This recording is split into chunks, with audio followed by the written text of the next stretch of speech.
Halo, Assalamualaikum warahmatullahi wabarakatuh, sahabat UPB.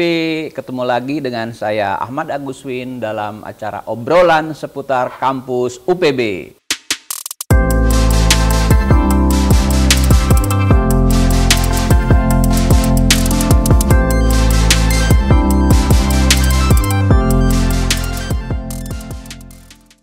Kali ini dalam podcast kali ini kita akan mengajak Prodi PG PAUD yang ada di Universitas Pelita Bangsa. Jadi bicara pendidikan, tentunya itu merupakan salah satu usaha manusia untuk memanusiakan manusia, tentunya membudayakan manusia.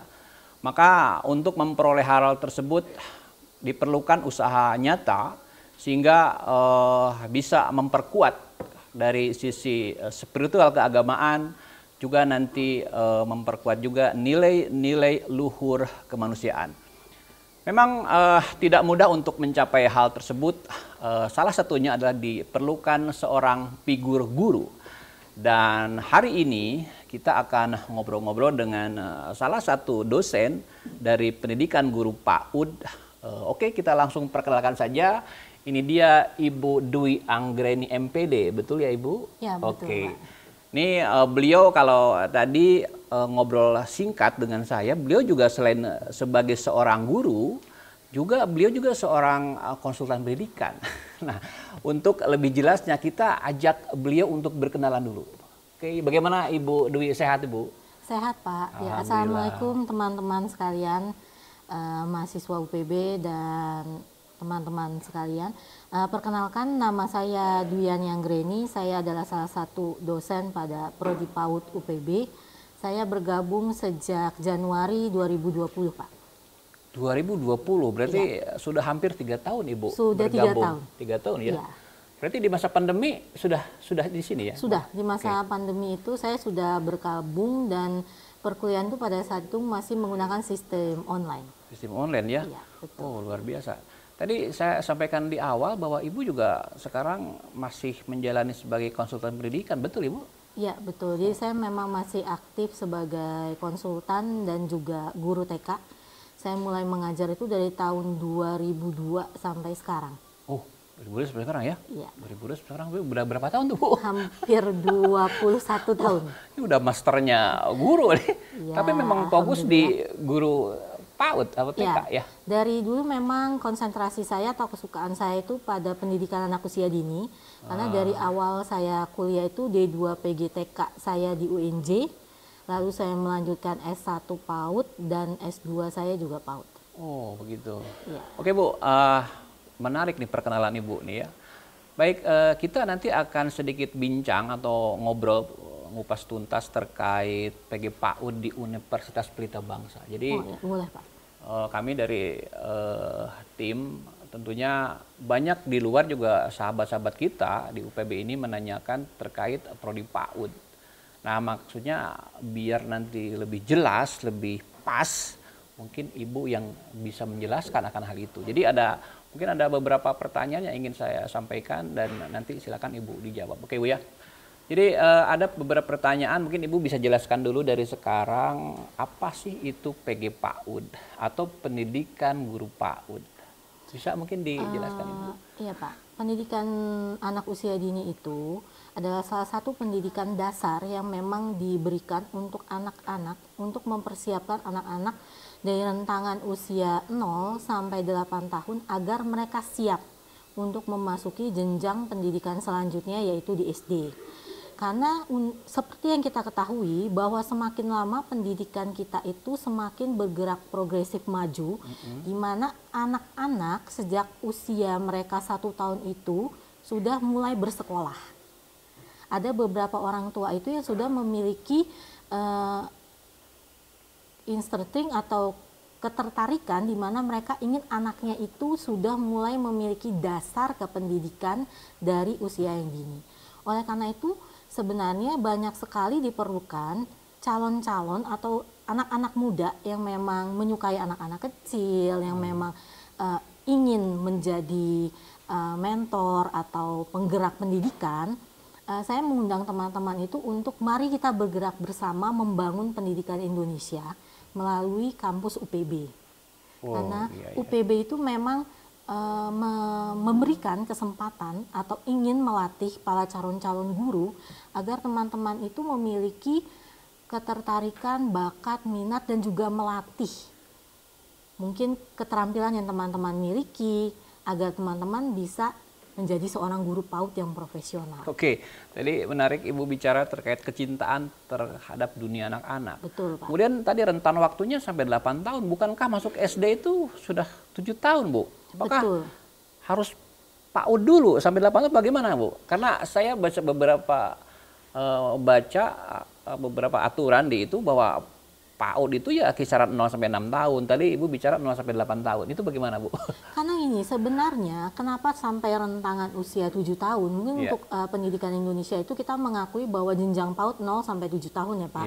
Tapi kalau kita melihat dari background teori, untuk pendidikan anak usia dini atau early childhood education, kalau di luar negeri itu mereka mengakui sampai usia 8 sampai 9 tahun. Kenapa?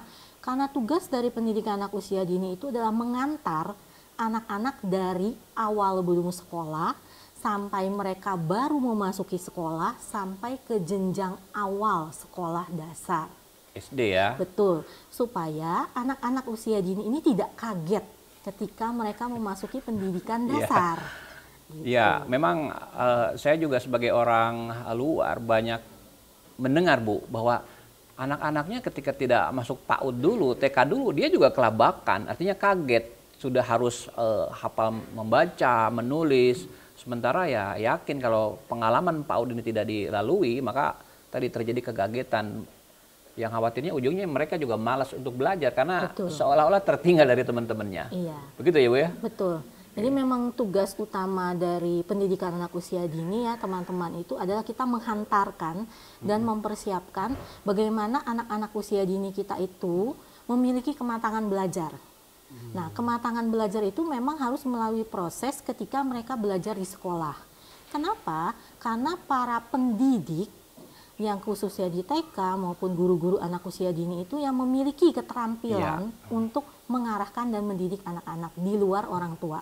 Karena konsep dari orang tua dan keluarga terletak pada pengasuhan dan perawatan anak. Pendidikan harus tetap diarahkan kepada proses pendidikan di sekolah. Agar anak memiliki kematangan belajar, memiliki kematangan psikis, dan bagaimana cara dia mengelola emosi juga akan terbentuk di sekolah. Dia bertemu dengan banyak teman dan juga guru-guru. Betul, Bu. Oke. Dari paparan tadi, saya melihat bahwa memang diperlukan sebuah keahlian khusus karena anak kan sebelum masuk ke dunia SD ya, masuk ke jenjang SD nih, diperlukan literasi-literasi yang memang sesuai dengan umur anak, Bu. Betul. Nah, ini kira-kira apa, Bu, mata kuliah yang memang harus dipelajari di PG PAUD ini supaya tadi keterwakilan dari apa yang dibutuhkan anak ini bisa support. Gimana menurut Ibu?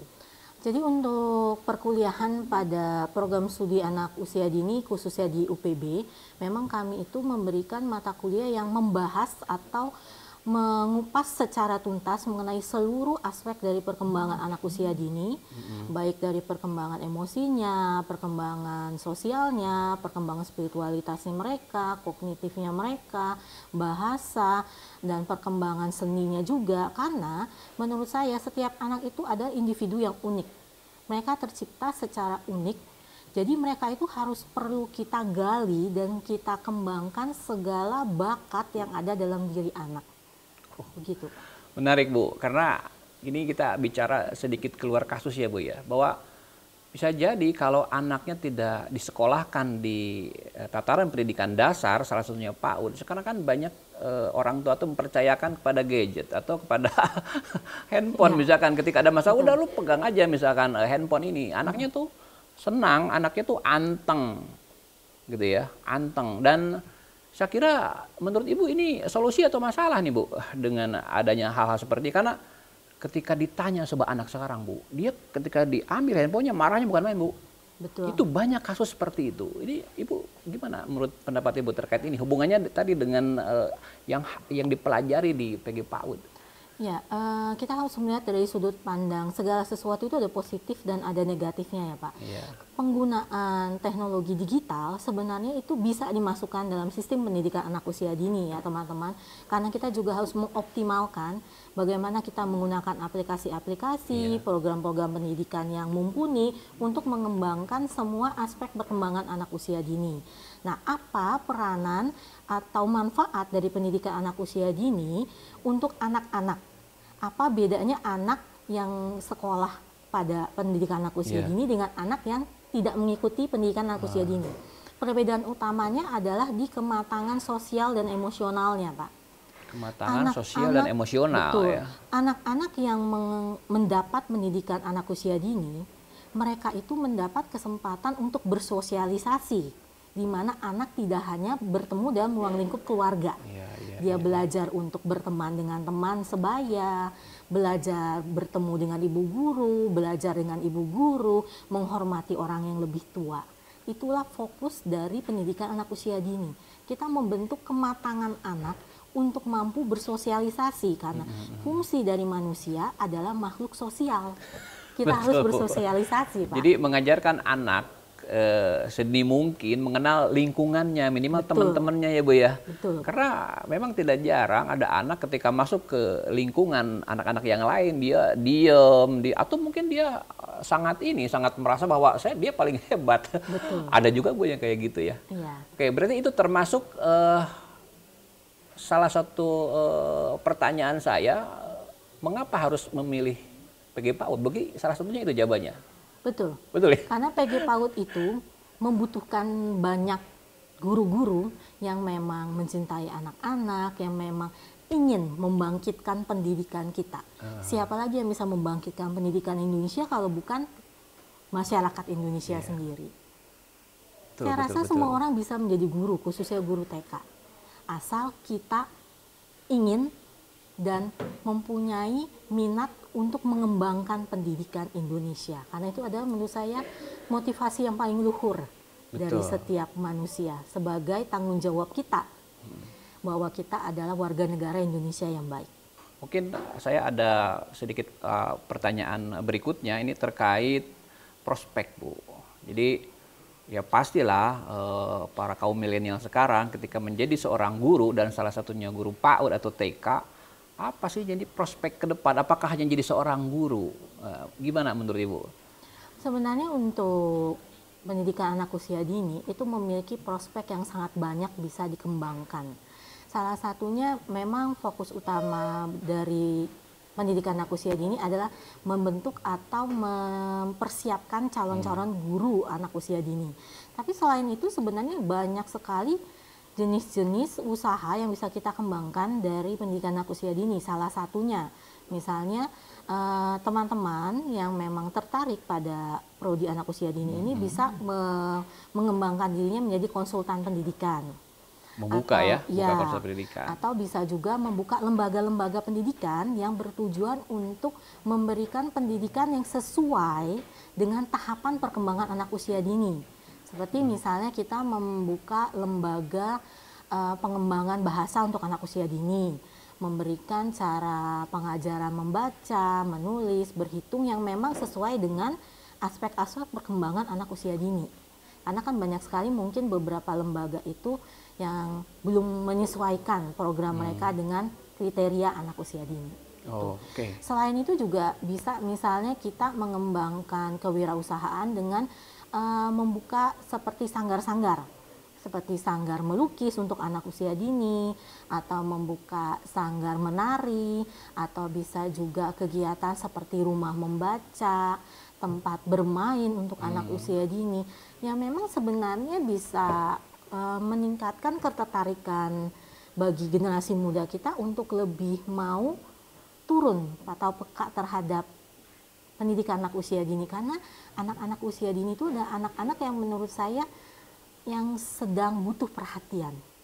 Mereka butuh untuk banyak orang yang dekat dengan mereka, butuh orang dewasa yang mengajak bermain. Ini sebenarnya untuk ruang lingkupnya itu lebih luas menurut saya. Bisa juga buka kelompok bermain atau membuka daycare, itu memungkinkan sekali Pak. Oke, Bu Dwi, tadi saya agak sedikit ini ya. Coba, tadi kalau lulusannya itu bisa buka misalkan sanggar, lukis. Artinya di kurikulumnya itu memang ada, Bu, fokus ke sana. Dia Ada. menjadi misalkan penari, dia menjadi pelukis. Jadi sebenarnya itu kalau guru PAUD itu multi talent ya, Bu ya? Betul, karena di salah satu aspek kecerdasan manusia, Iya. selain kecerdasan kognitif, manusia itu juga memiliki yang namanya talent atau bakat. Iya. Makanya di salah satu teori itu ada yang namanya teori multiple intelligence, Pak. Jadi memang ada banyak sekali aspek kecerdasan anak yang bisa kita kembangkan, khususnya anak usia dini. Iya. Begitu, Pak. Oh, jadi kurikulumnya mah lengkap ya, Bu ya? Harus lengkap. Jadi ya. butuh keseriusan bagi para mahasiswa untuk menggali semua. Betul, dan itu bakat. sangat menarik untuk Sangat menarik ya. dipelajari. Berarti kalau di PAUD itu banyak prakteknya apa banyak teorinya, Bu? Nih kalau lihat dari penjelasan Ibu sepertinya banyak prakteknya tuh. Iya, sebenarnya kalau untuk pendidikan anak usia dini itu harus lebih banyak praktek, Pak. Karena teori itu hanya menjadi dasar Iya, acuan, betul. tapi praktek itu menjadi pembentuk keterampilan bagi teman-teman sekalian, teman-teman guru PAUD, ataupun generasi muda yang ingin menjadi guru-guru PAUD. Itu adalah dasar bagi teman-teman untuk mampu mengembangkan profesionalitas sebagai seorang guru. Gitu, Pak. Betul, betul, betul. Oke, Bu, kemudian saya dapat info juga bahwa ke depan itu ada TK-TK negeri yang mana harus diisi sama guru-guru atau PNS. Betul. Itu gimana menurut pendapat Ibu? Justru itu juga salah satu peluang ya, Pak, menurut saya. Jadi teman-teman calon-calon mahasiswa atau mahasiswa prodi PAUD itu memiliki kesempatan untuk mengikuti tes-tes CPNS agar bisa menjadi guru-guru pada posisi guru TK. TK Terutama negeri ya? Bisa. Saya baru dengar loh, Bu. Bisa, karena guru-guru TK negeri itu juga membutuhkan sarjana-sarjana PAUD, Pak. Gitu. Bagaimana mereka bisa membuka suatu jenjang pendidikan anak usia dini yang profesional kalau gurunya bukan dari lulusan PAUD. Oh, Karena untuk mendidik anak-anak PAUD itu memang harus orang-orang yang mengerti akan PAUD. oke. Gitu, Pak. Misalkan nih, kalau lulus strata 1 karena tuntutan zaman dan sebagainya, saya harus melanjutkan ke strata 2 atau master PAUD. Itu ada nggak atau bagaimana menurut Ibu tuh? Sekarang untuk pendidikan anak usia dini itu sudah mencapai jenjang doktoral atau S3. Jadi sudah ada tahapan-tahapan tingkat pendidikan lebih tinggi untuk para guru-guru anak usia dini. Bahkan sudah banyak sekali profesor-profesor untuk pendidikan anak usia dini, Pak. Betul. Berarti jenjang karirnya itu bukan sebatas tadi, misalkan hanya buka-buka lembaga pendidikan atau jadi konsultan pendidikan. Jadi itu peluang-peluang yang kemungkinan ke depan bisa lebih luas lagi ya, Bu ya? Betul, dan itu memang mungkin banyak teman-teman yang belum paham bahwa prospek dalam pendidikan PAUD itu sebenarnya banyak gitu. Dan justru Iya, itu iya. sangat menarik sebenarnya untuk Iya. dipelajari, Pak. Sangat menarik untuk dipelajari dan Betul. memang peluangnya sangat luar biasa. Iya, Apalagi peluang pekerjaannya tuh sebenarnya prospeknya itu banyak. sangat banyak. Bisa kita ciptakan sendiri, bisa dengan kita menjadi guru di TK swasta, bisa mengikuti dengan CPNS bagi guru-guru TK negeri. Oke, yang penting Atau mengisi lembaga-lembaga pendidikan di Kemendikbud juga sebenarnya bisa, Pak. tuh mengisi lembaga-lembaga pendidikan di Kementerian Pendidikan Pendidikan. bisa seperti untuk pembuatan buku anak usia dini di pusat kurikulum, atau mengajukan sebagai tenaga bagi pemerhati pendidikan anak usia dini di Kementerian Pendidikan. Wah, luar biasa, Bu ya. Betul. Tapi itu yang mungkin jarang teman-teman tahu. Iya, Pak. iya. Ya, saya juga baru tahu nih dari Bu Dwi terkait Sebenarnya prospek banyak prospeknya. dari pendidikan guru PAUD. Ya, oke. Oke, teman-teman, sahabat UPB, ini sebenarnya sangat menarik. Saya ingin menggali lebih dalam sebenarnya terkait pendidikan guru PAUD ini. Tadi sudah dijelaskan walaupun hanya sepintas, saya tidak panjang lebar. Tapi minimal ini sudah mewakili bahwa di Uni Pelita Bangsa sudah ada pendidikan guru PAUD. Oke, sahabat UPB, menarik sekali tadi saya bincang-bincang dengan Ibu Dwi Anggraini MPD. Sebenarnya saya ingin menggali lebih jauh lagi terkait pendidikan guru PAUD, ya. Tapi artinya sahabat-sahabat UPB tadi bisa menyaksikan apa sih yang menjadi prasyarat menjadi seorang guru PAUD, kemudian harapan atau peluang ke depan ketika lulus jadi sarjana. Saya kira itu bisa mewakili apa yang dibicarakan di podcast Kampus Sahabat UPB. Oke, kita akan ketemu lagi di acara podcast selanjutnya nanti karena masih banyak prodi-prodi yang akan kita undang untuk diadakan podcast ini. Ki Hajar Dewantara merupakan Bapak Pendidikan Indonesia.